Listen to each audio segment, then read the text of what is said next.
Hi friends, welcome back to our channel Nani Mukund. మనం ఈ వీడియోలో ప్రియదర్శి నటించిన డార్లింగ్ మూవీ రివ్యూ గురించి మాట్లాడుకుందాం.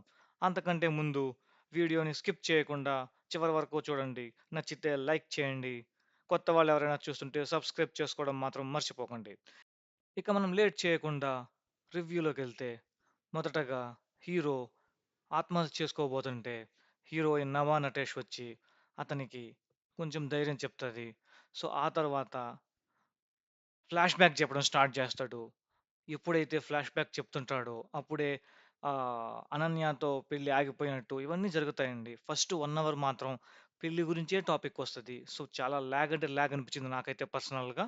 సో ఆ తర్వాత నభా నటేష్‌ని వెంటనే ఇమ్మీడియేట్‌గా పెళ్లి చేసుకోవడం.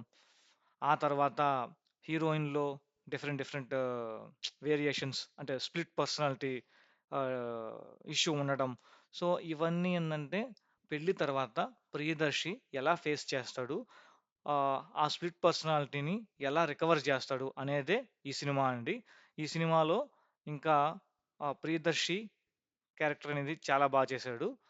ఆ తర్వాత నభా నటేష్ కూడా తన క్యారెక్టర్‌కి కొంచెం కామెడీ జోడించి బాగా చేసింది. ఆ తర్వాత చూస్తే మనకి అనన్య నాగళ్ళ ఆహ్, ఒక సైడ్ క్యారెక్టర్ చేసిందండి. సో, తను చేసినంత వరకు ఓకే. పర్లేదనిపించింది.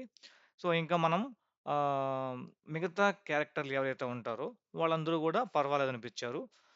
ఇంకా రివ్యూకి ఇంకా లాస్ట్ చివరగా రివ్యూకెళ్తే నాకు పర్సనల్‌గా ఫస్ట్ 1 అవర్ మాత్రం చాలా అంటే చాలా ల్యాగ్ అనిపించింది. ఆ తర్వాత పాటలు గూడా డిజాస్టర్. పాటలు గూడా అంత బాలేవనిపించింది. ఆహ్, ఇంకా మంచి పాయింట్‌ల గురించి చూస్తే ఈ సినిమాలో 2 మంచి పాయింట్లున్నాయండి. ఒకటొచ్చి ఫాదర్ అండ్ డాటర్ వాళ్ళిద్దరి మధ్య ఉన్న ప్రేమ అనేది చాలా అంటే చాలా బాగా చూపిచ్చాడు. దాంతో పాటుగా ప్రతి ఇండివిడ్యువల్ పర్ ప్రతి పర్సన్ ఇండివిడ్యువల్‌గా డెసిషన్ తీసుకోవాలి అనే పాయింట్ అనేది మాత్రం నాకు చాలా అంటే చాలా బా నచ్చింది. ఎందుకంటే ప్రతి ఒక్కరి లైఫ్‌లో ఇండివిడ్యువల్ డెసిషన్ అనేది చాలా ఇంపార్టెంట్ అండి. మీరు కూడా ప్రతి ఒక్కరు ఇండివిడ్యువల్‌గా డెసిషన్ తీసుకోవడం స్టార్ట్ చేయండి. సో, సక్సెస్ అవుతారు. ఇంతేనండి. ఇంతే ఫ్రెండ్స్. ఈ మూవీకి మనం ఇచ్చే రేటింగు ఆహ్, యావరేజ్ అండి. అంటే 2.5. థాంక్ యూ అండి. Bye bye.